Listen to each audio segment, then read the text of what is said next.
এটা হচ্ছে first step. তাহলে ভাত খেলেও যা হবে, রুটি খেলে 19-20 তাই হবে।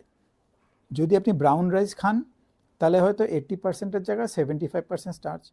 যদি আপনি আটা খান তাহলে হয়তো 75% স্টার্চ, যদি ময়দা খান হয়তো 85% স্টার্চ। সুতরাং ব্যাপারটা কিন্তু 19-20, পুরো ব্যাপারটাই হচ্ছে চিনি, সেই জন্য পুরো ব্যাপারটাই কম খেতে হবে। এইবার ধরে নিন ভাত আর রুটির মধ্যে কতটা কার্বোহাইড্রেট আছে সেটাও একটু জানতে হবে, কারণ মোটামুটি 10 গ্রাম কার্বোহাইড্রেট মানে আপনার একটা কার্বোহাইড্রেটের লোড হয়ে গেল একটা মিলে। তাহলে তাহলে 10 গ্রাম কার্বোহাইড্রেট যদি একটা লোড অফ আপনার কার্বোহাইড্রেট হলো for a meal, 100 gram white রাইসে অ্যারাউন্ড 18 গ্রামস কার্বোহাইড্রেট থাকে, 18 গ্রাম, এবং তার মধ্যে ফাইবার প্রায় থাকেই না। ওয়্যারাজ একটা রুটি, 6 ইঞ্চি রুটি, তাতে কিন্তু 15 গ্রাম কার্বোহাইড্রেট থাকে, 18 জায়গায় 15।